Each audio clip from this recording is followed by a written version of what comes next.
چائے اپنے رکھاؤ بعد میں. جھوم جھوم کر درود پاک کا نذرانہ پیش کریں. پڑھیے اللہم صلی علی سیدنا شفیعنا مولانا محمد بارک وسلم. صلاۃ و سلام علیک یا رسول اللہ یا حبیب اللہ. آپ بڑے انوکھے انداز میں عزیزم ہمارے پیارے دوست مولا ابراہیم صاحب قبلہ سے سماعت فرما رہے تھے. مولانا محسن صاحب بھی بیٹھے ہوئے ہیں, حافظ ساجد صاحب بھی بیٹھے ہوئے ہیں, مولانا شفاعت صاحب بھی ہیں, اور ہمارے امام صاحب محمد رشید صاحب بھی بیٹھے ہوئے ہیں, اور راشد صاحب ماشاءاللہ بیٹھے ہوئے ہیں, اور دیگر علماء کرام. جی جنید بڑا عزیز اور بڑا پیارے انداز میں نعت شریف پڑھنے والا ہے. یہ بھی سب لوگ آپ سب کو سن رہے تھے. میرے بعد ابھی ہماری قوم کے جماعت کے بہت اچھے عالم دین ہیں حضرت اللہ مولانا شاکر ثقافی صاحب, ان کو بھی آپ کو سماعت فرمانا ہے.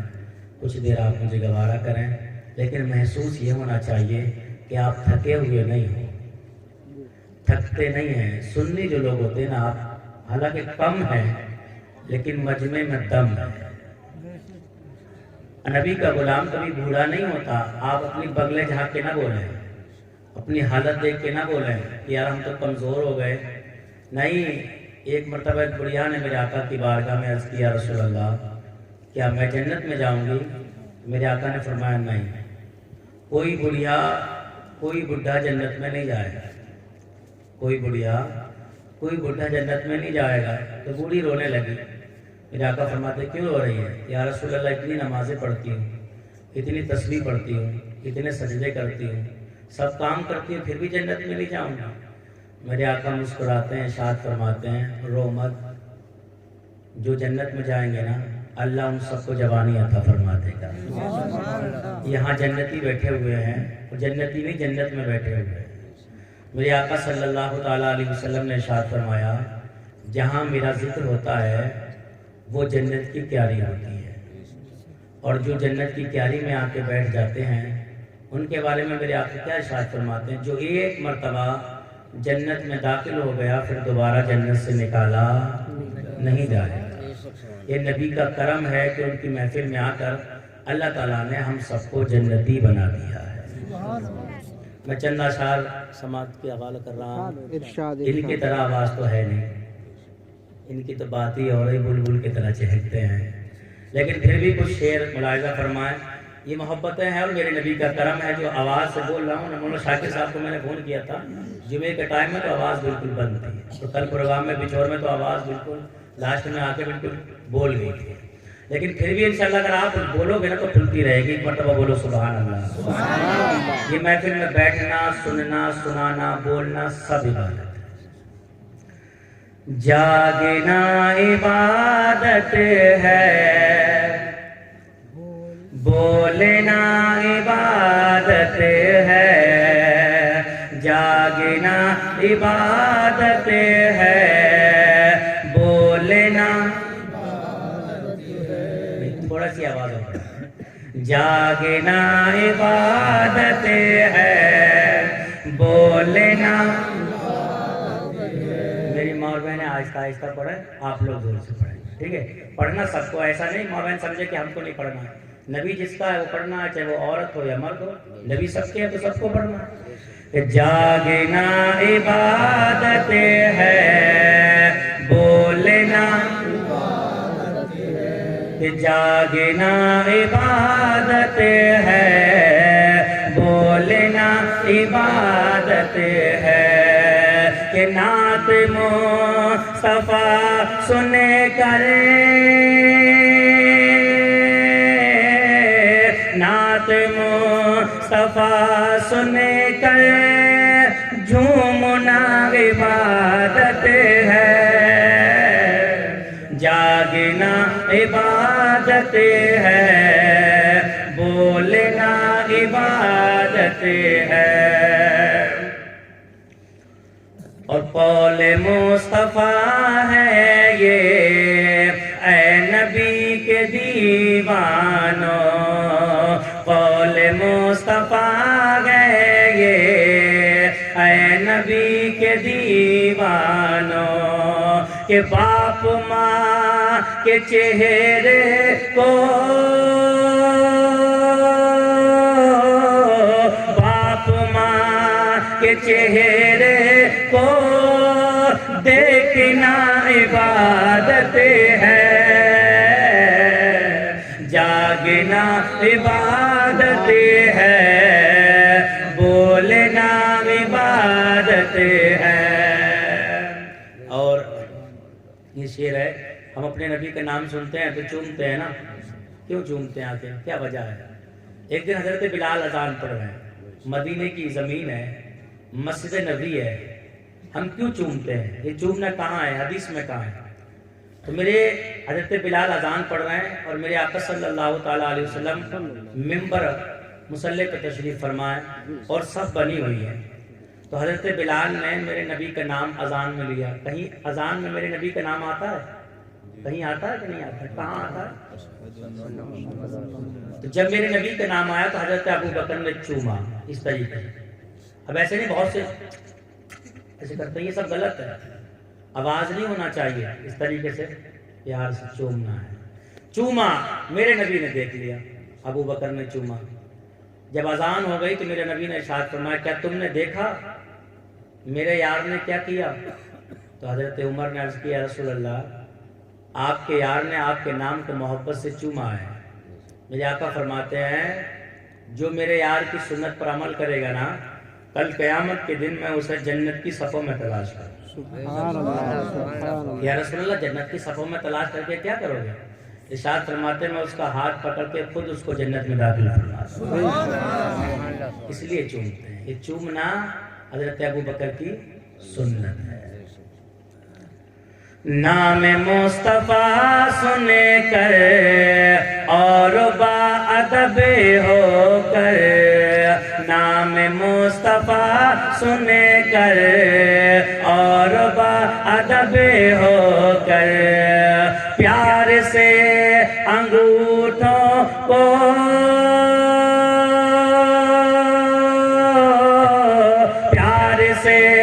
انگوٹھوں کو چومنا عبادت ہے، جاگنا عبادت ہے، بولنا عبادت ہے۔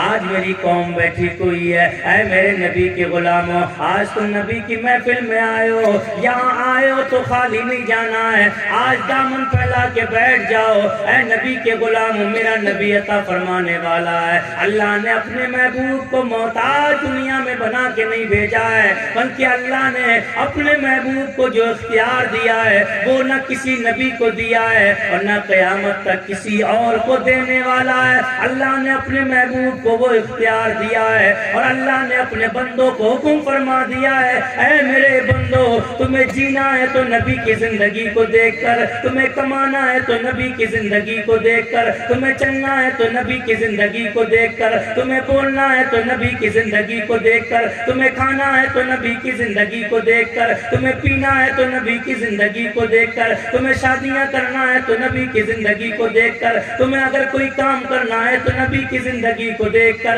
اللہ نے ہمیں جانوروں کی طرح پیدا نہیں کیا، بلکہ اللہ نے اگر ہمیں انسان بنایا ہے تو انسانوں میں اپنا محبوب بھی پیدا فرمایا ہے اور ارشاد فرما دیا، اگر تم اپنی مرضی سے کماؤ گے تو وہ تمہارا کمانا ہوگا، اگر نبی کے طریقے پہ کماؤ گے تو وہ تمہارا کمانا بھی ہوگا اور تمہارا کمانا عبادت میں لکھ دیا جائے گا۔ نعرہ تکبیر، نعرہ رسالت، سرکار کی آمد، دلدار کی آمد، آقا کی آمد، مکی کی آمد۔ سبحان اللہ، سبحان اللہ۔ اس اکیلے کی ذمہ داری ہے کیا؟ کرائے پر ملنا ہے اس کو؟ نہیں، کرائے پر نہیں حضرت۔ اچھا، یہ ماشاءاللہ حضرت کے چہیتے ہیں، لیکن آپ کو بھی بولنا چاہیے۔ یہ نعرہ ہے کیا؟ جب بات آئی تو سن لو۔ حضرت عمر کو جانتے ہیں نا؟ حضرت عمر مکے میں میٹنگ ہوئی، مکے میں میٹنگ ہوتی ہے اور کہتے ہیں اتنے لوگ ایمان لے آئے، اسلام پہ پابندی لگائی جائے، اسلام پہ روک لگائی جائے، کیا کرنا چاہیے؟ تو لوگوں نے مشورہ کیا ایسا کرو بانی اسلام یعنی محمد رسول اللہ صلی اللہ تعالیٰ علیہ وسلم کا قتل کر دیا جائے۔ کون ہے ایسا معاذ اللہ جو قتل کرے گا؟ کوئی ہے ایسا بہادر؟ کس میں اتنی اوقات، کس میں اتنی طاقت تھی جو کہتا میں کروں گا؟ تمام مکے کے سردار موجود تھے، کسی کی ہمت نہیں، تمام لوگ ایک دوسرے کی طرف دیکھ رہے ہیں۔ ایک جوان کھڑا ہوتا ہے جس کا سینہ چوڑا ہے، لمبائی کافی ہے، کھڑا ہوتا ہے، اپنی تلوار میان سے نکالتا ہے، کہتا میں کروں گا، یہ کام میں کروں گا۔ اس جوان کا نام تاریخ نے چھپایا نہیں، اس کا نام تھا عمر۔ کھڑے ہوتے ہیں کہ محمد رسول اللہ کو میں قتل کر دوں گا۔ کہا ٹھیک ہے، اگر تم قتل کر دو گے تو یہ بہادری کا تاج تمہارے سر پہ لگے گا۔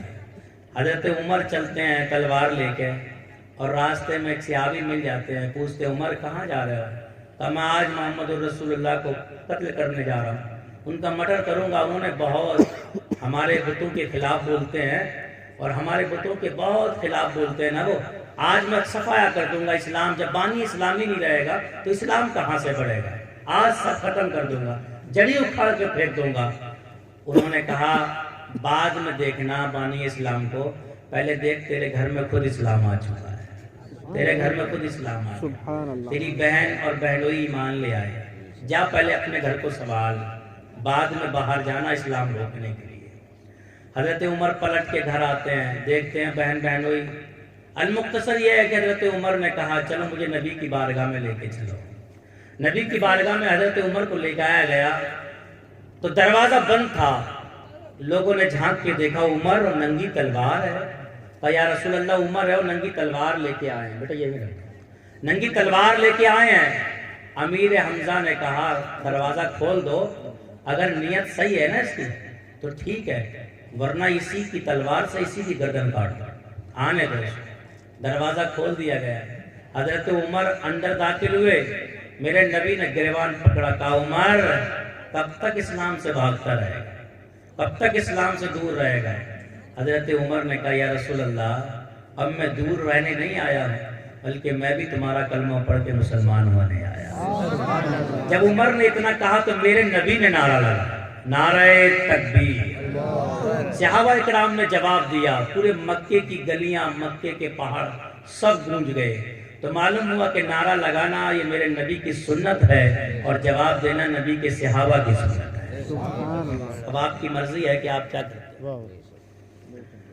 آج ہمیں اسلام پہ چلنا ہے، اسلام کو دیکھنا ہے، اسلام کیا کہتا ہے۔ ہم نے اسلام چھوڑ دیا ہے، پتہ ہی نہیں چلتا آج ہمارا اسلام کیا ہے۔ ہماری شادیاں عجیب ہوتی ہیں، ہمارا چلنا عجیب ہے، ہمارا بولنا عجیب ہے، ہمارا بیٹھنا عجیب ہے۔ آج ہم اسلام کے طریقے پہ چلتے نہیں، نام مسلمان ہے، کوئی اپنا نام کچھ رکھ لیتا ہے، کوئی کچھ رکھ لیتا ہے۔ عبد الکریم نام رکھنے سے انسان مسلمان نہیں بنتا، عبد الرحیم نام رکھنے سے انسان مسلمان نہیں بنتا ہے۔ اب نبی کی زندگی کو دیکھو، اللہ نے تمہیں جانوروں کی طرح پیدا نہ کیا ہے، جانوروں کی طرح زندگی گزارنے پہ مجبور نہ کیا ہے۔ اللہ نے تمہارے درمیان میں اپنے محبوب کو نازل فرمایا ہے۔ اللہ کے نبی آئے، انہوں نے چلنا بھی سکھایا، انہوں نے بولنا بھی سکھایا۔ آج میرے نبی کی زندگی کو دیکھ لو، عیسیٰ علیہ السلام میرے نبی کے آنے سے 600 سال پہلے اللہ نے آسمان پہ اٹھا لیے۔ آج عیسائی اگر کہیں کہ ہم عیسیٰ علیہ السلام کے ماننے والے ہیں، عیسیٰ علیہ السلام پر میرا بھی ایمان ہے، لیکن عیسائی اپنی زندگی مکمل نہیں دکھا سکتے، کیونکہ عیسیٰ علیہ السلام کی جو زندگی تھی، عیسیٰ علیہ السلام آسمان پہ اٹھا لیے گئے، آپ کی شادی نہیں ہوئی، آپ کے بچے نہ ہوئے۔ ان عیسائیوں سے پوچھو، بتاؤ تم شادیاں کرتے ہو تو کیوں کرتے ہو؟ تمہارے نبی نے تو شادی کی نہیں تھی، تم بچوں کی پرورش کیسے کرتے ہو؟ ایک اسلام ایسا مذہب ہے جو مکمل مذہب ہے، اس میں کسی چیز کی کمی نہیں ہے، اس میں کوئی بھی کمی نہیں ہے۔ یہ ایسا سکہ ہے قسم خدا کی ہر بازار میں چلتا ہے۔ اسلام کا جب سکہ آیا، یہودیت کا سکہ مٹ گیا، یہودیت کا سکہ مٹ گیا، نصرانیت کا سکہ مٹ گیا، تمام دنیا کے مذاہب کا سکہ مٹ گیا۔ ایک اسلام ایسا سکہ تھا جس بازار میں چلتا گیا، اسلام پھیلتا گیا۔ آج بات چلتی ہے اسلام پہ پابندی لگا دی جائے، اسلام پہ روک لگا دی جائے، مسجدوں پہ پابندی لگا دی جائے، اذانوں پہ پابندی لگا دی جائے، فجر کے محک میں اذانیں نہ دی جائیں، علماء پہ پابندی لگا دی جائے، مدرسوں پہ پابندی لگا دی جائے۔ ان کا مطلب یہ ہے مدرسے مدرسے بند ہو جائیں گے، قرآن بند ہو جائے گا، مسجدیں بند ہو جائیں گی، قرآن بند ہو جائے گا، مولوی بند ہو جائیں گے. جب امام نہ بنیں گے، عالم نہ بنیں گے، بچے مدرسوں میں پڑھیں گے نا، بچے تو مدرسوں میں تالے لگ جائیں گے. جب مولوی نہیں بنیں گے، اسلام ٹھہر جائے گا، اسلام رک جائے گا، اسلام بند ہو جائے گا، اسلام پر پابندی لگ جائے گی. لیکن قسم خدا کی آج لوگ قرآن کو بند کرنا چاہتے ہیں. لوگ کہتے ہیں قرآن پہ پابندی لگاؤ. ایک نیتا نے اعلان کیا تھا قرآن پہ پابندی لگائی جائے. دنیا میں جو شادیاں ہوں گی اب قرآن کے طریقے پر نہیں ہوں گی. دنیا میں جو شادیاں ہوں گی اب وہ قرآن کے قانون پر نہیں ہوں گی. دنیا میں جو زندگی گزاری جائے گی اب وہ قرآن کے طریقے پر نہیں ہوگی. دنیا میں جو لین دین ہوگا وہ قرآن کے طریقے پر نہیں ہوگا. دنیا میں جو عبادتیں ہوں گی وہ قرآن کے طریقے پر نہیں ہوں گی. اس نے اعلان کیا تمام لوگ ایک سی عبادت کریں گے، تمام لوگ ایک سی شادی کریں گے، تمام لوگ ایک سے رہن سہن کریں گے، تمام لوگ ایک سی زندگی گزاریں گے. یعنی مطلب یہ قرآن پر پابندی لگانا ہے، مطلب یہ قرآن کے قانون کو ٹھہرا دینا ہے، مطلب یہ مدرسوں میں آگ لگا دینا ہے، مطلب یہ مسجدوں کو ویران کر دینا ہے. آج میری قوم سو رہی ہے، میلاد ہوتا ہے تو آتی نہیں ہے. یہ میلاد ہے کیا؟ قوم کو پتہ نہیں ہو کیا گیا ہے. ابے یاد رکھیے میرے نبی کا میلاد ہے. آج میری قوم نہیں آتی ہے. اے میری قوم کے بزرگوں میں تمہیں آواز دینا چاہتا ہوں، اگر تم چاہتے ہو تمہارا بچہ فرما بردار رہے، اگر تم چاہتے ہو تمہاری بیوی فرما بردار رہے، اگر تم چاہتے ہو تمہاری بیٹی تمہارا کہنا مانے، تو یاد رکھ تیرے کہنے سے کام نہیں چلے گا. بیٹی کہنا نہیں مانتی ہے، بیوی کہنا نہیں مانتی ہے، بیٹا کہنا نہیں مانتا ہے. اب وہ دروازوں پہ چکر لگاتا ہے، کبھی امام کے دروازے پہ، کبھی پیر کے دروازے پہ، کبھی مسجد کے دروازے پہ، کبھی مدرسے کے دروازے پہ. امام صاحب ایک نقص دے دو، میرا بیٹا کہنا نہیں مانتا ہے. امام صاحب ایک تعویذ دے دو، میری بیٹی کہنا نہیں مانتی ہے. امام صاحب ایک تعویذ دے دو، میری بیوی کہنا نہیں مانتی ہے. اگر تو اسی طریقے سے ان پروگرام سے بھاگتا رہا، ان میلادوں سے بھاگتا رہا، ان اجتماعوں سے بھاگتا رہا، ان محفلوں سے بھاگتا رہا، تو تیری بیوی تیرا کہنا نہیں مان سکتی، تیری بیٹی تیرا کہنا نہیں مان سکتی، تیرا بیٹا تیرا کہنا نہیں مان سکتا. ابے جب بھی یہی عوام لوگ مسجدوں سے اعلان کرتے ہیں کہ آج وہاں پر میلاد شریف کا پروگرام ہے، فوراً دوڑ کے گھر جا، اپنی بیوی سے کہہ دے کام سے جلدی فارغ ہو جا، بیٹی سے کہہ دے کام سے جلدی فارغ ہو جا، بیٹے سے کہہ دے بیٹا کہیں جانا نہیں ہے، آج تجھے میرے ساتھ میلاد میں چلنا ہے. اپنے بیٹے کو اپنے پاس بٹھا اور اپنی بیوی سے کہہ دے اپنی بیٹی کو اپنے پاس بٹھا لے. قسم خدا کی جب ان محفلوں میں آئے گی، آنے کے بعد سنے گی، میرے نبی کی حدیث سنے گی. میرے کریم آقا نے ارشاد فرمایا آج میری قوم کے نوجوان ہیں، کان میں لیڈ لگا دیتے ہیں، بستر پر لیٹ جاتے ہیں، کانے چلتے رہتے ہیں، آرام سے سو جاتے ہیں، سکون کی نیند سو گئے، ان کو پتہ ہی نہیں چلتا. باپ آواز دیتا ہے، ماں آواز دے رہی ہے، ماں چلاتے چلاتے پریشان ہے، باپ شور مچاتے پریشان ہے، لیکن اس کو آواز ہی نہیں آتی ہے، کان میں لیڈ لگی ہوئی ہے. بتاؤ تم اپنے بیٹوں کو کیا دیکھنا چاہتے ہو؟ تمہاری بیٹیاں رات کو سوتی ہیں، فلمیں دیکھ کے سوتی ہیں، گانے سن کے سوتی ہیں. میرے کریم آقا نے ارشاد فرمایا اس رات میں جو گانے سن کے سو گیا، جو لیڈ لگا کے سو گیا، اگر اس رات میں کوئی مر گیا تو وہ لاکھ عبادت گزار کیا ہو، اسے جنت کیا جنت کی خوشبو بھی نصیب نہیں ہو سکتی ہے. نعرہ تکبیر، نعرہ رسالت، پیر کا دامن، گوشت کا دامن. وہ انسان جنت میں نہیں جا سکتا جو گانے سن سن کے مر گیا. آج میری قوم کو ہو کیا رہا ہے؟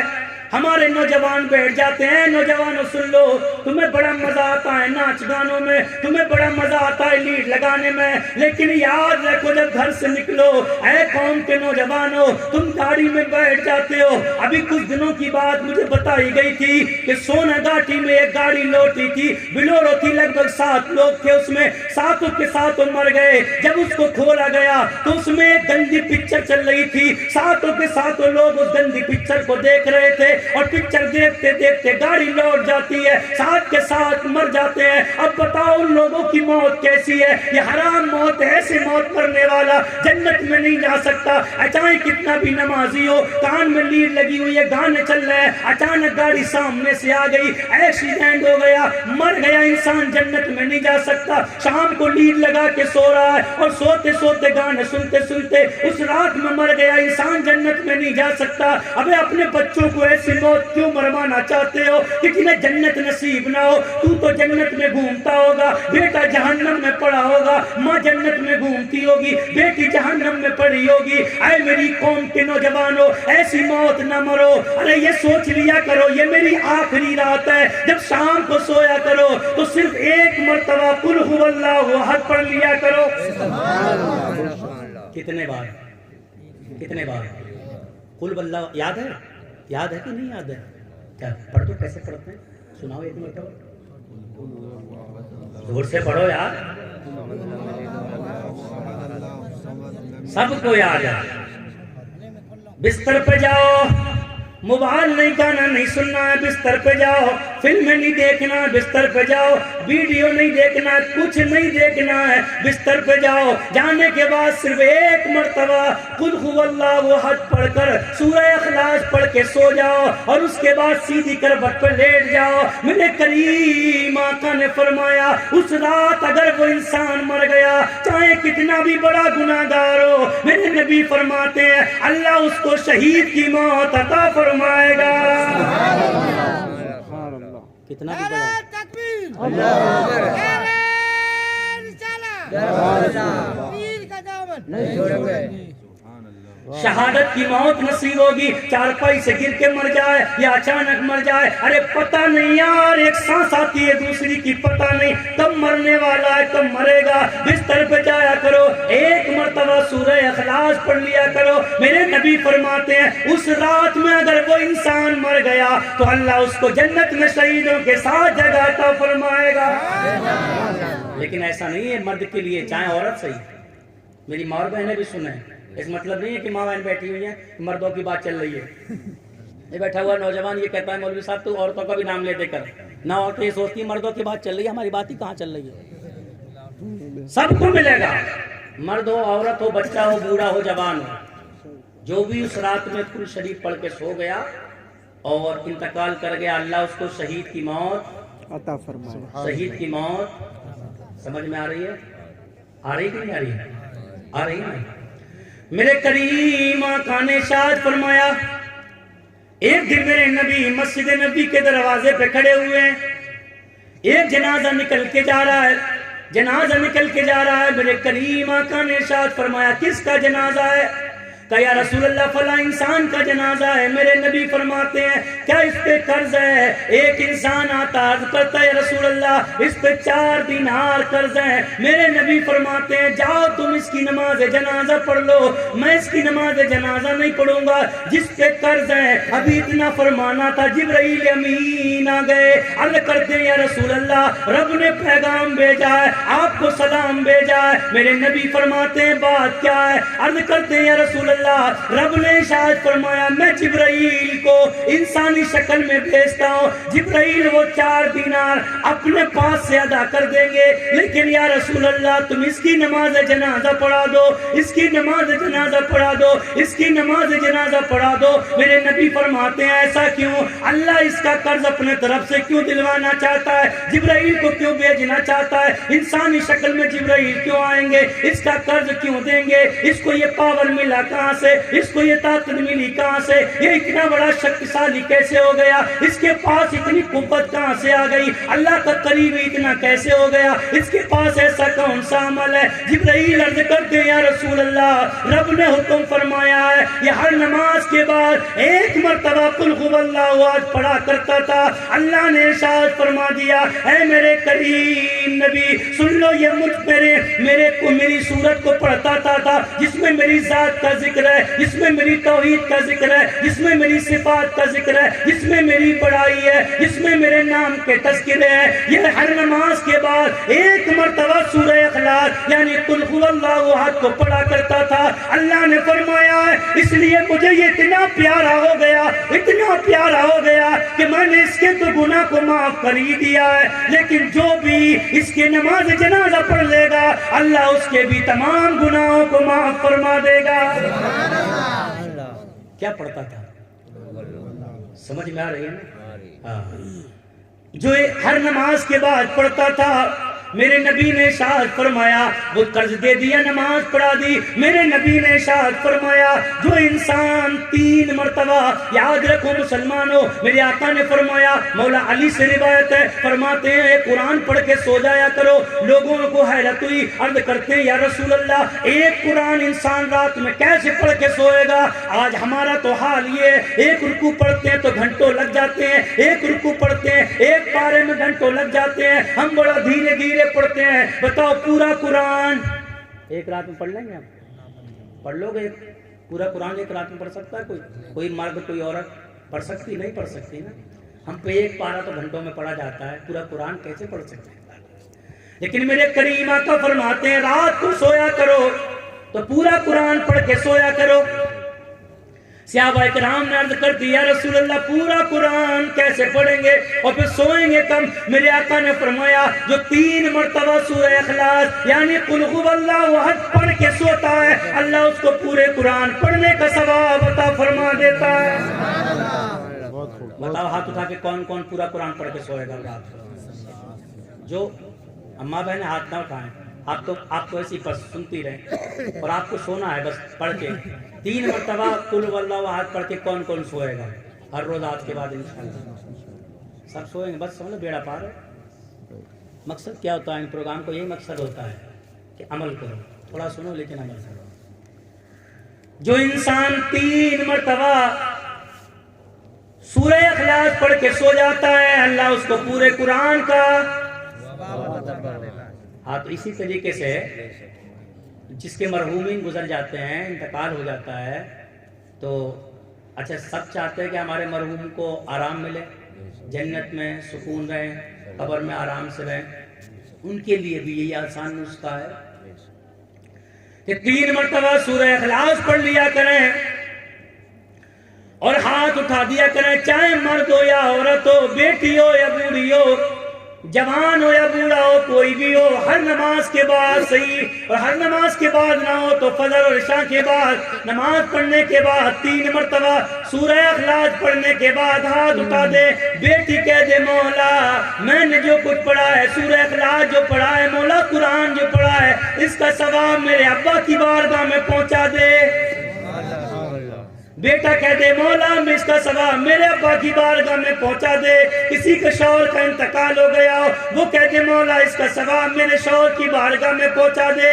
کسی کے بھائی کا انتقال ہو گیا ہو، وہ کہہ دے مولا اس کا ثواب میرے بھائی کی بارگاہ میں پہنچا دے۔ تو نے تو 3 مرتبہ پڑھا ہے لیکن تیرا ابا جو قبر میں ہے، تیری ماں جو قبر میں ہے، تیرا بھائی جو قبر میں ہے، تیرا رشتہ دار جو قبر میں ہے، اللہ انہیں 3 قل هو اللہ کا ثواب نہیں دیتا ہے بلکہ کہ اللہ ان کو پورے قرآن کا ثواب عطا فرما دیتا ہے۔ تو کرو گے نا ایسا؟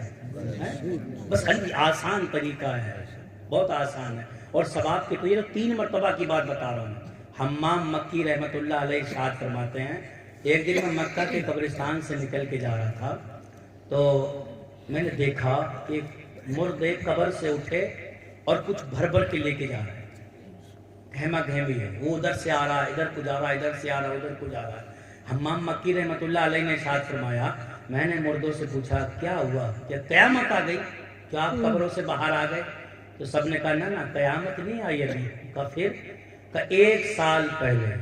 کتنے؟ 1 سال پہلے ایک ایمان والا قبرستان کے قریب سے گزر رہا تھا۔